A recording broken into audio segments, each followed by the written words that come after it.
steril. Kom sedang. Isinya untuk bak steril itu ada kom Kecil, kom besar. kom sedang, nih kom ada 2 ya. Terus Kasa. ini pinset. Pinset. Ini ceritanya kan ini ya, jadi pegang ya. Ini udah banyak banget nih. Ini namanya pinset anatomis ya. Iya. Ini chirurgis yang ada ininya. Pinset anatomisnya 2, chirurgisnya 1. Iya. Gunting jari. Gunting jaringan. Gunting jaringan. Kasa steril. Kasa steril. Nah, ini juga kalau misalnya teman-teman lihat apa namanya? Rekam medis pasien, kan bakal tahu nih kira-kira lukanya segimana besar ya, segimana dalam. Nanti kasanya ini akan disesuaikan dengan kebutuhan. Jangan sampai nanti udah ke pasien, ternyata lukanya besar, ngambil lagi gitu ya. Jadi sebelum itu memang harus dipersiapkan dulu dengan matang. Terus kasa, Korentang. Ada Lidi kapas. Ada handskun handskun. steril, Terus ada non sterilnya. Ada baki. baki, Alas perlak. perlaknya tadi yang perlak, Ada Bengkok dan kantong plastik. kantong plastik, Kapas. nggak ada kapas ya. Pakai lidi kapas aja nggak apa-apa. Ada Kapas alkohol. Kapas alkohol, Gunting. gunting, Plester. plester, Handskun bersih. handskun, baraskot, baraskot, NaCl, NaCl, sama Hand sanitizer. udah ya, gitu ya. Ingat, yang ada di bak steril itu harus steril, nggak boleh pegang sembarangan ya. Nah, kita mulai ya. Jadi kita nggak bisa pegang-pegang sembarangan nih. Ini udah steril ceritanya. Ini apa? Ada yang tahu? Transparan film. Enggak, ini tuh Beda. ini tuh dia kayak salep gitu loh. Jadi kalau pada luka-luka post op, tapi ya biasanya kalau pada luka-luka post op diberikan ini untuk mempercepat proses penyembuhan. Jadi sebelum ditutup kasa itu biasanya kita kasih ini dulu, gitu ya. Tapi ya tergantung resepnya juga sih, tergantung nanti dari dokternya dikasih ini atau enggak. Atau misalnya dikasih salep topikal, salep yang biasa, atau dikasih modern dressing. Jadi nanti kita harus lihat dulu rekam medis lagi-lagi ya. Udah, kita mulai ya. Sok mulai. Untuk tahap kerjanya gimana? Assalamualaikum. Terus Ucapan basmalah. Cuci tangan 6 langkah. udah bisa cuci tangan 6 langkah? Sok, gimana? Terus 2 ini ya punggung tangannya. 2. Terus 3. 3. Terus 4. 5. Terus Udah. 6. Ini enggak, Bu? Ini Oh, udah tadi. 1, 2, 3, 4, 5. Itu terus cuci tangan udah. Kalau untuk inform konsen kayaknya di sini mungkin sebelumnya ya, sebelum ke pasien tuh kita udah inform konsen duluan ya, karena di sini nggak ada ya. Terus setelah cuci tangan, Dekatkan alat dengan klien. dekatkan alat dengan klien, Jaga privasi. jaga privasi. Kalau misalnya dia satu ruangan 2 bed gini, jangan lupa tutup gorden ya. Ya. Terus Jaga privasi. Gunakan sarung tangan. sebelum gunakan sarung tangan, pastikan dulu penerangannya pas. Jadi jangan sampai terlalu gelap jadi kita nggak bisa ngelihat gitu ya. Sebelum sarung tangan kayaknya ini dulu ya. Iya. Gunakan darah sport dulu ya. Biasanya sih kalau di rumah sakit untuk luka-luka kecil nggak pakai ini ya, nggak pakai barak, jadi cuma pakai sarung tangan aja.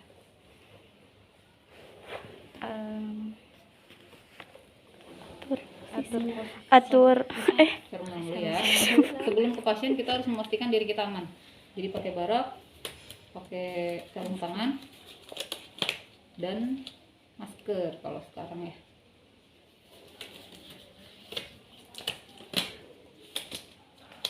posisikan pasien di mana lukanya, misalnya di tangan. Tangannya yang sebelah mana nih? Kalau sebelah sini berarti giniin, sebelah sini berarti diginiin. Pokoknya posisikan mana yang mau di perawatan luka. Terus Atur posisi pasien. Lalu Mahasiswa memasang perlak kecil di di plak ya, di mana? Di tempat yang mau kita perawatan luka. Misalnya di tangan sini, berarti tangan sini. Kalau kaki berarti kaki, perlaknya di bawah kaki. Kalau misalnya lukanya di sini, di luka dekubitus, berarti pasiennya miring ya. Ininya di bawah sini. Gitu. Terus tuangkan ke NaCl. dalam kop. ya, ini dibukanya gini. Karena ini steril dalamnya, ini bukanya harus gini. Nggak boleh kayak gini. Kalau gini udah on, nggak boleh lagi dipakai. Jadi harus kayak gini ya. Ini untuk komnya, kalau misalnya posisinya kayak gini, boleh di ini, boleh di apa namanya? Nah, karena nanti kita akan pakai dua-duanya ya.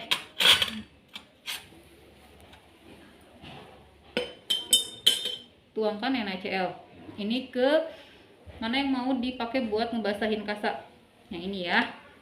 Ini inget jangan kayak gini. Nanti dari sini netes-netes ke dalam, nanti on. Jadi dari luar sini ya. Ya.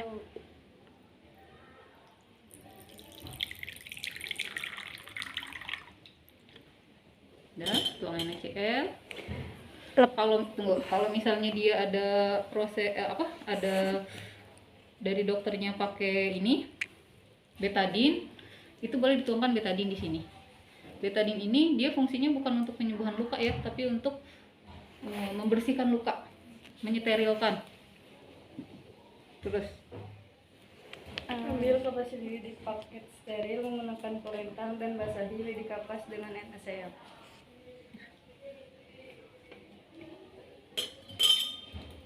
ini NaCl. Udah ada lukanya ya. Aku aja bu, tangan. Coba. Coba kamu jadi itu, kamunya dari sana. Gimana ya? Supaya contoh. Bentar ya. Apa dikasih ini? Ikhlas. Ikhlas. Saya udah pakai sarung tangan jadi agak susah. Dikit aja segini. Pura-puranya ada kasanya.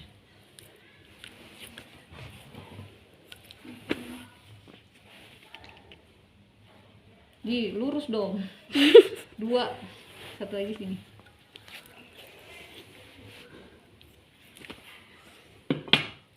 Dah. Kita ambil di kapas. Hati-hati ya, jangan sampai ada barang yang keluar. Ini lidi kapas, ininya steril, ininya boleh kita pegang, ininya on jadi ya. Yang kita pegang itu udah on.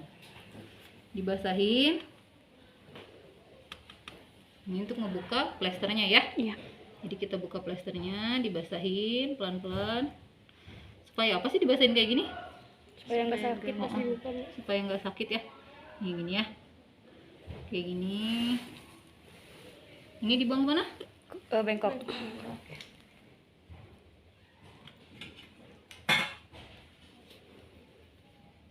Sakit nggak? Enggak ya. Kalau udah lama biasanya dia makin nempel sakit. Udah.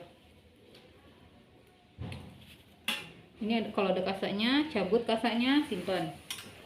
Udah dibuang. Nah di situ kan lepas sarung tangan ya langsung ya. Iya bu. Nah Iya, sebelum lepas sarung tangan, baiknya kita meriksa dulu nih lukanya. Mumpung kita masih pakai sarung tangan, asumsinya ini lukanya udah kotor karena dia udah terpapar dari udara luar, pokoknya udah lama gitu ya. Jadi asumsinya ini lukanya udah kotor yang akan kita bersihkan. Jadi sebelum kita pakai handscoon steril, kita periksa dulu lukanya. Yang ini boleh dipegang karena baru akan kita bersihkan kan. Ini dipegang. Jadi kita lihat karakteristik lukanya, berapa sentimeter lukanya, dalamnya sampai mana, ada eksudat atau enggak. Jadi boleh ditengkat-tengkat gini. Kalau nggak pakai sarung tangan kan udah nggak bisa ya. Makanya sebelum lepas sarung tangan periksa dulu lukanya. Lihat ada jaringan nekrosis atau enggak, masih ada perdarahan atau enggak ya. Jadi sebelum lepas sarung tangan lihat dulu lukanya. Udah, kalau sudah kita bisa memperkirakan nih kira-kira pakai kasanya berapa banyak, harus pakai betadine atau enggak, harus pakai salep atau enggak, gitu ya. Nah, setelah itu baru bisa buka sarung tangan. Setelah buka sarung tangan, kita siapin Plester. plester. Nah, ini juga karena kita udah lihat nih, oh lukanya segitu nih kira-kira, kita plesternya segini. Ini motong plester nih harus estetik ya, jangan yang jebret panjang banget atau terlalu pendek gitu ya, jadi nanti ditambal. Jadi harus diperhatikan. Kalau misalnya bingung ya udah gini aja lukanya, segini potong.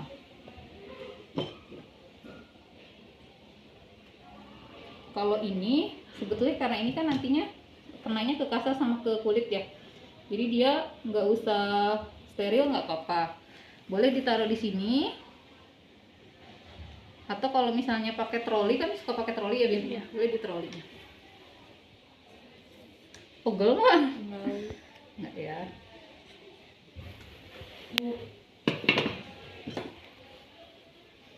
Udah, berarti ini udah aman ya, udah nggak bisa dipakai lagi yang sebelah sini. Udah, setelah itu Buka pakai steril. Tuangkan NaCl ke Udah, dalam NaCl udah. booster, tuangkan kasa steril sesuai kebutuhan, gunakan sarung tangan steril. Untuk sarung tangan steril kita kan nggak boleh megang gitu ya, jadi harus pakai korentang. Kalau yang di rumah sakit biasanya dia udah dalam ini ya, dalam apa? Oh, jadi kita tinggal buka aja di luar terus kita bisa pakai. Kalau misalnya yang kayak gini, bawa dulu satu-satu, pakai korentang ya.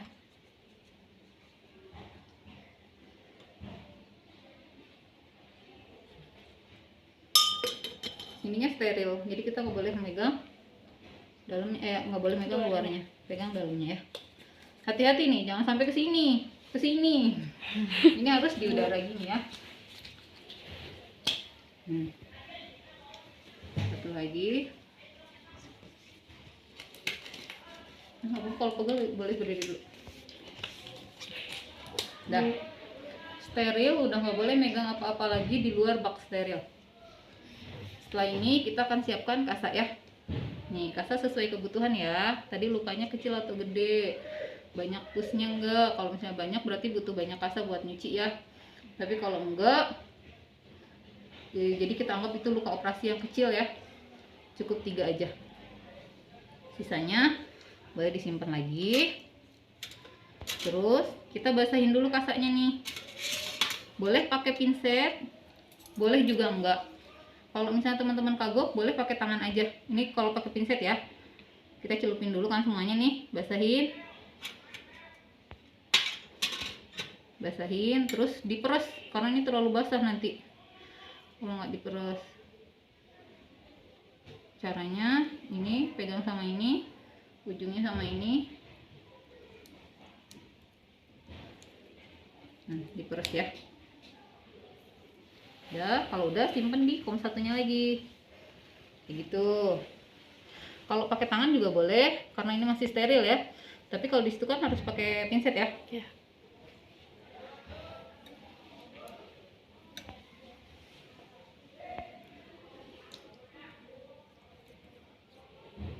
Hati-hati ya, jangan sampai keluar-keluar kasanya ya, karena ini steril. Kalau misalnya ada yang harus pakai betadine kasanya berarti nambah lagi ya. Udah, ini disimpan seperti ini. Jadi yang akan kita pegangnya disimpan keluar kayak gini ya. Udah, setelah itu kita akan ke luka. Pakai satu pinset. Kalau satu pinset ini udah megang ke luka pasien, berarti ini udah on ya, nanti nggak bisa lagi masuk ke sini. Tapi kan ini belum, kita ambil.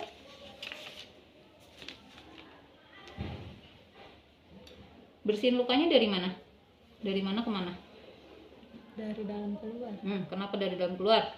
Karena kalau dari luar ke dalam, yang di luar bisa masuk ke dalam bakterinya. Jadi asumsinya luka yang di dalam itu lebih bersih daripada luka yang di luar ya.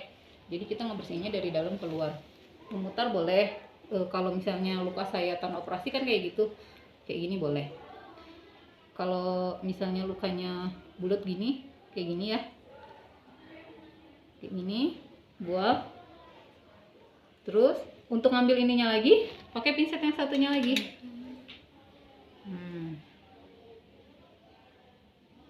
Jangan sampai pinset yang ini megang yang ini ya. Berasnya kurang. Yang ini masih bersih, simpan lagi boleh. Bersihin lagi. Dah. Ini udah on, simpan di bengkok. Pinset anatomis buat apa? Gunting jaringan buat apa ada di sini? Kalau gunting jaringan buat gunting kasa mungkin Bu. Bisa buat gunting kasa. Selain itu? Menggunting kulit-kulit yang mati. Menggunting jaringan nekrosis ya. Kalau pada pasien-pasien luka DM itu dia biasanya udah hitam-hitam nekrosis gitu. Nah ini biasanya digunting pakai gunting jaringan. Ini juga sama, dia buat ininya, buat ngambil jaringan yang mati. Jadi boleh diambilin pakai ini. Kalau nggak apa-apa ya udah nggak apa-apa.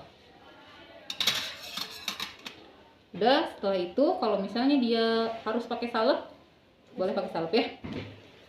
Digunting ininya pakai gunting steril ya, ini karena ini dalamnya steril, jadi dibuka dulu terus nanti digunting pakai gunting steril, gunting jaringan, terus nanti ditempel pakai pinset ya yang masih steril seperti itu. Terus sekarang kita mau tutup lukanya ya.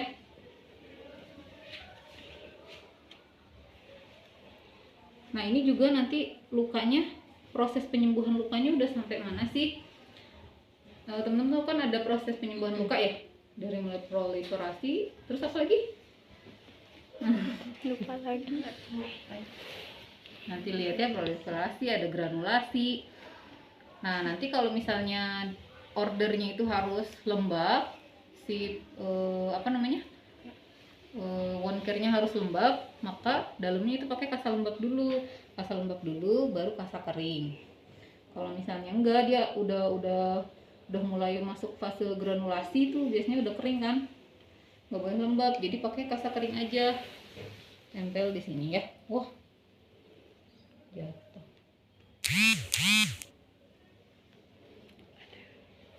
Gitu ya. Udah, kalau udah gitu tinggal di plester.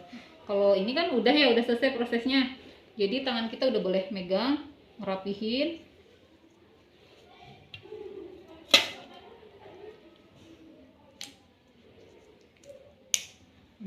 Karena perawat itu science and art, jadi kita juga harus memperhatikan estetik ya, jangan yang asal tempel jeblak aja. Nah, seperti ini. Setelah itu Bantu klien ke posisi aman dan nyaman. jadi kalau misalnya tadi posisinya miring, diingin udah sok. Kalau posisinya miring, ditidurin lagi, apa maunya seperti apa pasiennya. Kalau misalnya tadi tangannya kayak gini, enaknya gini, posisi gini. Kayak gitu ya. Ada yang tanya lagi? Bu, kan tadi kata Ibu kalau misal ada luka yang harus dilembabin, lembabin. Tapi kan katanya kalau luka lembab tuh nggak boleh, katanya suka bau. Itu kenapa itu Wah, tergantung. Jadi memang kalau dulu tuh kan katanya luka tuh harus kering ya. Coba nanti teman-teman baca-baca ya. Untuk modern dressing itu biasanya dia moistnya itu seimbang, jadi nggak terlalu basah tapi juga nggak terlalu kering. Kenapa nggak boleh terlalu kering? Karena nanti kalau terlalu kering, jaringan-jaringan yang udah numbuh itu malah kecabut lagi nanti kan. Gitu. Jadi memang kalau perawatan luka tuh, nah itu tadi harus memperhatikan dia ada di fase mana penyembuhannya. Kalau misalnya dia udah kering ya jangan dikasih kasa lembab lagi gitu, kita pakai perawatan yang kering. Tapi kalau misalnya masih masih fase dalam penumbuhan jaringan, itu biasanya dikasih lembab, bukan lembab yang basah ya, lembab.